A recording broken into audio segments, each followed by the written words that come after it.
有一个问题，很多人不重视，那就是暗示的力量。毫不夸张地说，它远比我们想象的还要可怕，还要强大。它看不见摸不着，却能悄悄改变一个人的性格、心态，甚至左右一生的命运。很多人一辈子过得平庸、痛苦，不是运气不好，也不是命里注定，而是从小到大被各种暗示悄悄操控了人生，自己却浑然不知。华严经里有这样一句经文：心如工画师，能画诸世间，五蕴悉从生，无法而不造。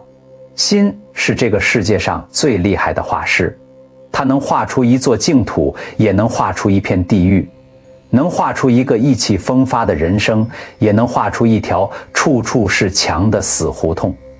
而我们每天接收进来的那些语言，那些评价，那些有意无意的暗示，就是握住这支画笔的那只手。握笔的手变了，画出来的世界也就跟着变了。弘一法师曾留下一句警醒世人的话，他说：一念之差，因果相续。这句话听起来简单，但它蕴藏的是一个让人细思极恐的真相。你每天听进去的话，你每天对自己说的话，都是在种因。最可怕的是，这一切都发生在不知不觉间，在你的意识还来不及觉察的时候，这些言语和念头就已经悄悄种进你的心底。我们自以为有清醒的认知，有主观的判断，有理性的思考，可根本跟不上心念流转的速度。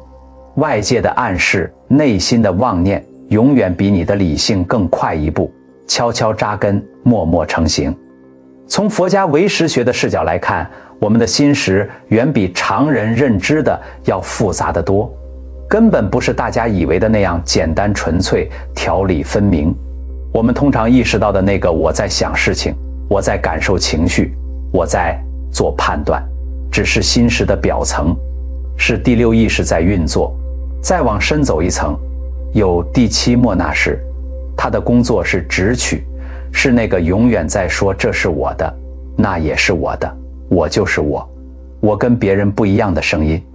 它是自我感的根源，也是执念最深的地方。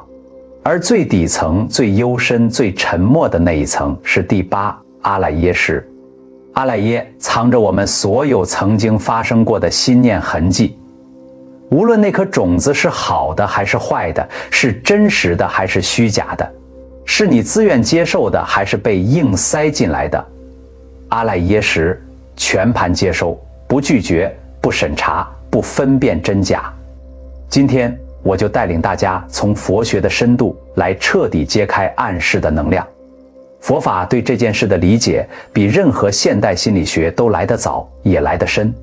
这支影片我们会一起看看暗示到底是如何通过我们的八识心性来运作的，它到底有哪3重致命的危害，能够毁掉一个人的一生。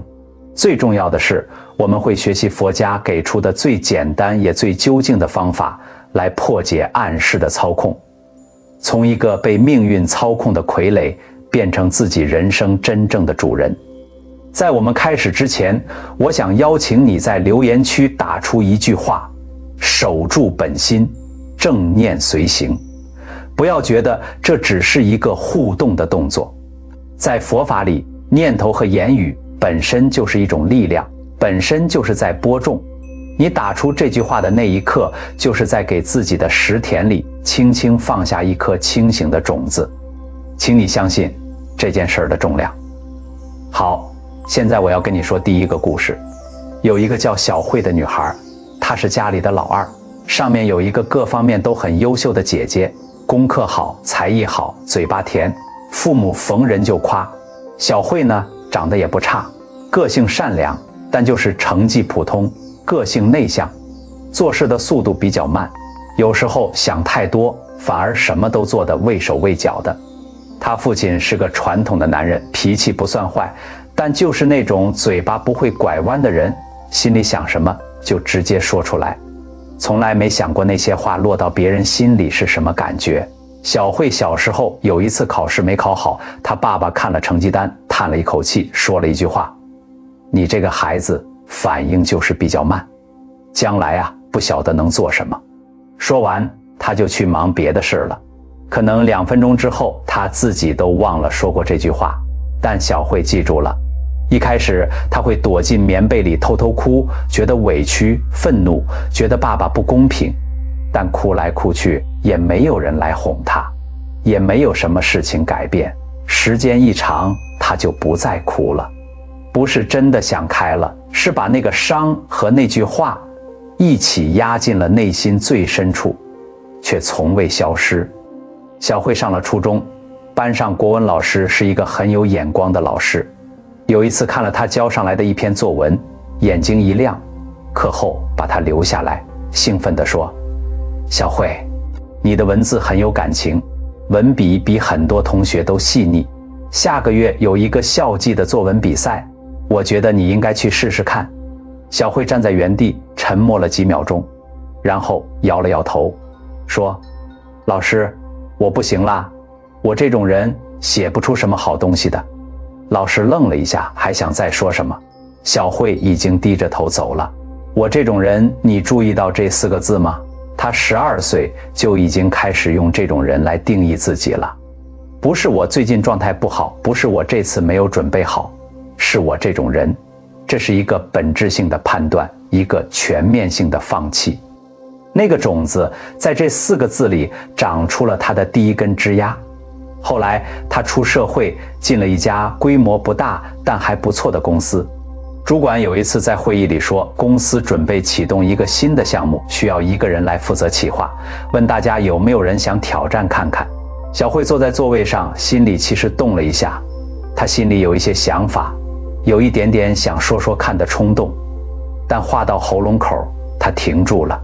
她心里有个声音说，算了，你讲出来也是白讲，又不一定能做得好，万一搞砸了多丢脸。那个项目最后让另一个同事做了，那个同事做得不算完美，但做出来了，也因此得到了主管的赏识。小慧在旁边看着，心里没有嫉妒，也没有后悔，反而升起一种奇怪的庆幸。庆幸不是自己，这样就不用担心搞砸。你听到了吗？他在庆幸自己没有机会。这才是暗示最令人心痛的地方。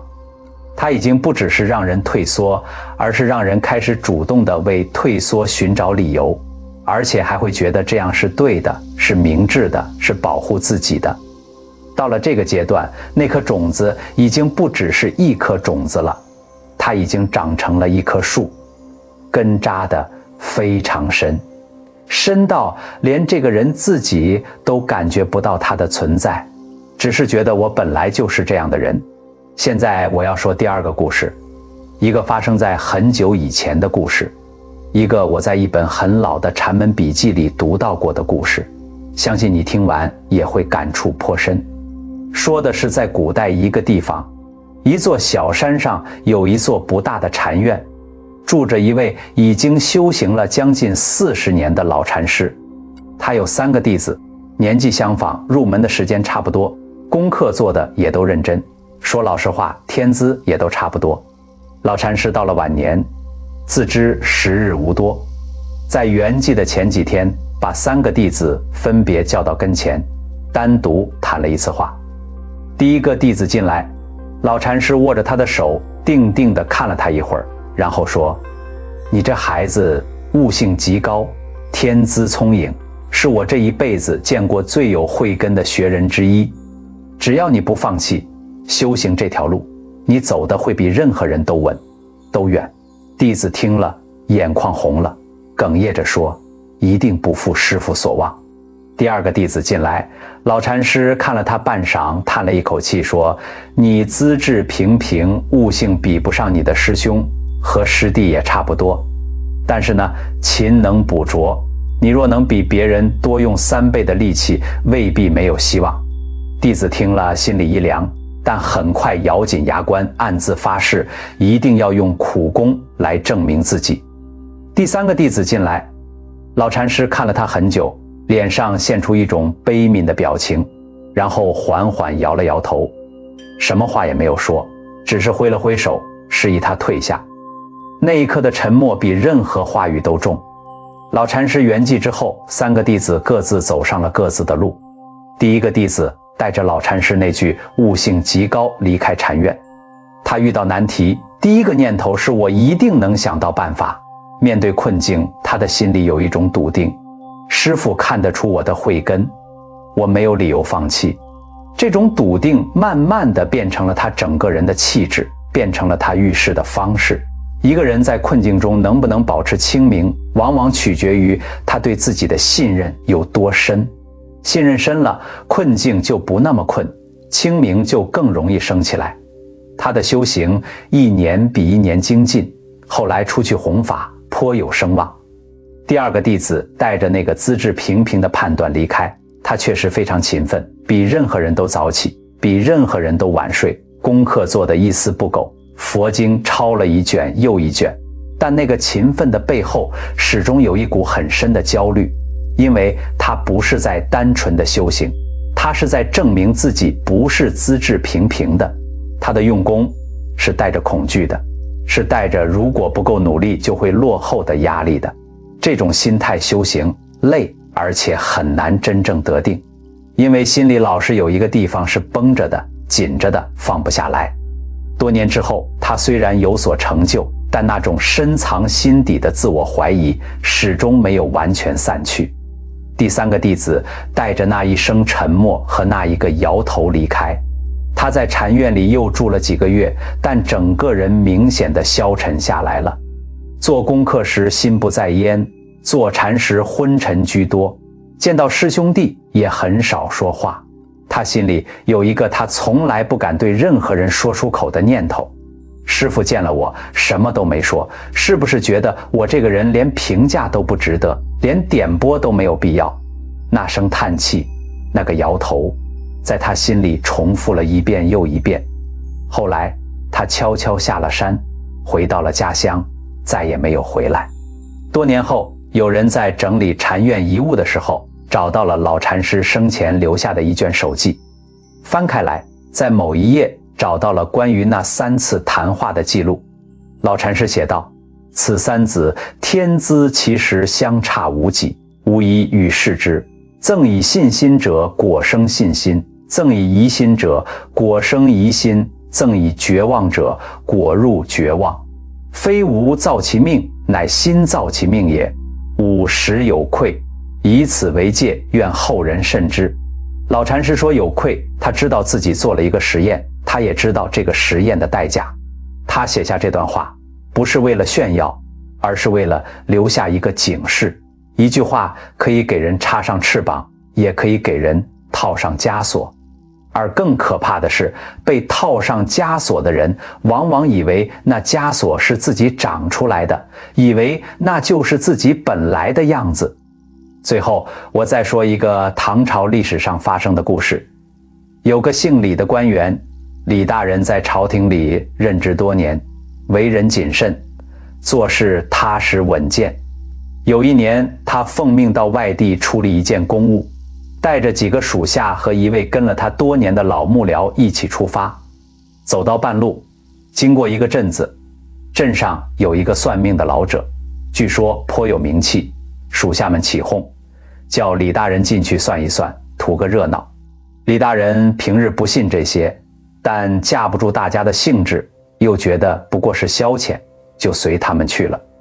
老者看了李大人的面相，沉默了一会儿，突然皱起眉头，说了一句话：大人此番出行，恐有血光之灾，且与水相关，切记小心为上。说完，他就低头不再多言。属下们哄笑说：大人做官这么多年，哪次出门不小心？老者的话，大家嘻嘻哈哈的就带过去了。李大人自己也笑了笑，拱手道谢。一行人出了门继续赶路，但有意思的事情就从这里开始了。第二天渡河的时候，李大人不自觉地抓紧了船边的木栏。连渡河渡了几十年的他，那一次在船上几乎没有挪动过脚步，两眼盯着河面，一句话都没说。到了驿站吃饭，端上来一碗鱼汤，他看了看，没有动，找了个借口说不饿。经过一片河滩，他让队伍绕道而行，多走了将近半个时辰的路。他自己浑然不觉，心里只是觉得小心总没错，觉得多留个神没有坏处。老幕僚在旁边默默观察了3天，终于在第3天傍晚单独走到李大人跟前，压低声音说了一句话：大人，咱们还没到目的地，但那位算命老者说的灾已经开始了。李大人一愣，什么灾？老幕僚说，大人因为那4个字渡河时心神紧绷，差点误判船速，没站稳。驿站那碗鱼汤是当地特产，当地官员精心准备的，大人没喝，白白失了一份人情。绕到那半个时辰，今天的进度已经落后，若明日再有耽搁，恐怕赶不上约定的期限。大人，那算命的说的灾没来，但大人因为那4个字乱了方寸，自己造的乱已经实实在在的来了。李大人愣在原地。老幕僚又说，暗示这件事最厉害的地方，历来不是它本身有多准，而是它能让人信了它，然后自己一步一步把那个结果给走出来。大人心里装了那4个字，看什么都像是与水相关的灾，所有的判断都被那4个字拉偏了。若是真出了什么差错，旁人会说算命的灵验，殊不知是大人的心造了那个局。李大人听完沉默了很久，最后说了一句话：心造其境，境随心转。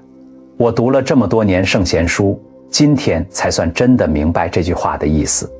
从那天起，他把那句血光之灾放下了，重新用他一贯的方式做事，稳稳当当，那趟差事顺顺利利的就办完了，什么事儿也没有发生。3个故事讲完，你有没有发现暗示的力量远比我们想的可怕？它会慢慢的改变了这个人看世界的角度，改变了他们做选择的方式，最终改变了他们走出来的那条路。进来的是一颗种子，长出来的是整个命运的轮廓。现在我们来拆解这件事儿，把暗示的业力运作机制一层一层地讲清楚。佛法里有一个非常关键的概念，叫做熏习。成唯识论里有这样一段论述：能熏时等从种生时，即能为因复熏成种，3法展转因果同时。什么叫熏习？就像用一种气味，长时间浸泡一块布，时间够久，那块布就会带有那个气味。你再怎么把布拿出来晒，短时间内那个味道还是在的。我们的阿赖耶识就是那块布，而外界的语言、情绪、评价以及我们对自己说的那些话，就是那个气味。很多人以为暗示的影响只是情绪上的，情绪好了就过去了，没什么大不了。这是一个根本性的误解。情绪是第6意识的反应，它确实有起有落，有来有去，但暗示在激起情绪的同时，已经同步在阿赖耶识里落下了种子。就好像你身体表面觉得不冷，但寒气已经渗进骨子里了，等到发作早就深入了。佛法把暗示的危害分为3个层次，一层比一层深，一层比一层难以察觉。第一层是认知的扭曲，一个人正常的认知状态应该是相对灵活的，这件事儿我做好了，很好，继续；那件事儿我没做好，找找原因，调整一下，再来。但当暗示渗入之后，认知就不再灵活了，它开始固化，开始走向一种非此即彼的极端。失败不再只是这次没做好，而是变成了我这个人就是不行。别人的评价不再只是一个参考，而是变成了关于我这个人的真相。楞严经里有一个概念，叫认贼为父。原本是外来的入侵者，却被当成了自己本有的东西，甚至当成了最亲近的家人。暗示最精妙的操作就是这个，它让你把一个完全是从外部贴上来的标签当成了你自己的本性。你开始对自己说，我就是这样的人，但那个就是根本是个骗局，那不是你，那是别人放进来的，或者是你在某一段脆弱的时刻自己种进去的，然后你认了它，把它当成了自己。认知扭曲最厉害的地方是它会形成一个自我封闭的回路，让你在里面一圈一圈的绕，出不来。你认为自己不行，所以不去尝试，不去尝试，所以没有成功的经历，没有成功的经历，所以更确信自己不行。这个回路可以转一辈子，而且每转一圈，那个我不行就被强化一次，就更深一点。第二层是习气的固化。习气这两个字在佛法里分量很重。习气是什么？就是一种被反复强化之后变得几乎自动化的心理倾向，它不需要你主动触发，它自己就会跑出来，像一套预设好的程序，遇到特定的情境就自动运行。佛法讲现行熏种子，种子起现行，这是一个双向循环的机制。每一次因为负面暗示而产生的退缩行为，就是一次现行。这个现行会回过头去熏染那个我不行的种子，让那颗种子更加强壮，种子更强壮了。下次遇到挑战，退缩的反应就来得更快、更自然、更不假思索。这就是习气形成的过程。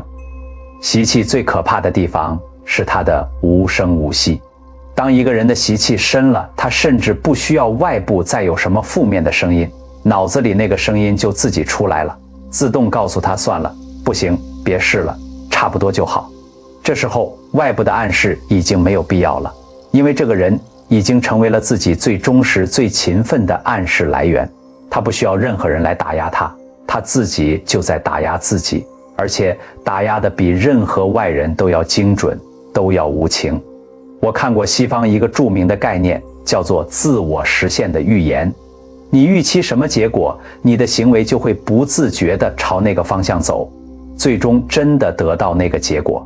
荣格对这个现象有更深的解释，他说每个人的意识里都有一片阴影，那些被压抑的、被否定的、被认为不属于自己的潜能与特质，这些东西没有消失，只是被推进黑暗里，然后以各种变形的方式悄悄左右着我们的选择和行为。负面暗示就是在不断扩大那片阴影，让越来越多的可能性被藏进那片见不到光的深处。这和佛法讲的境随心转在描述的其实是同一个现象，只是一个用心理学的语言说，一个用佛法的语言说，两种智慧在这里殊途同归。第三层也是最深最少被注意到的一层，业力的种植。业分为身业、口业、意业三种。身业是行为，口业是言语，意业是心念。很多人以为业只是做了什么事，说了什么话，却往往忽略了意业，那些反复在心里转的念头，那些在心识深处不断重复的自我评价，那些带着怨怼、恐惧、自我否定的意念，都在无声无息地累积着相应的种子。长期处在负面暗示里的人，他的心念会持续处在一种低沉、收缩、排拒的状态。这种状态不只影响心情，它会影响一个人整体的气场，影响他与外界互动的方式。一个总是觉得自己倒霉的人，他看什么都觉得不对劲，好机会来了他也不相信。一个总是充满怨怼的人，他散发出来的那种磁场会让身边的人在不知不觉中想要保持距离。在佛法看来，这全都是业力。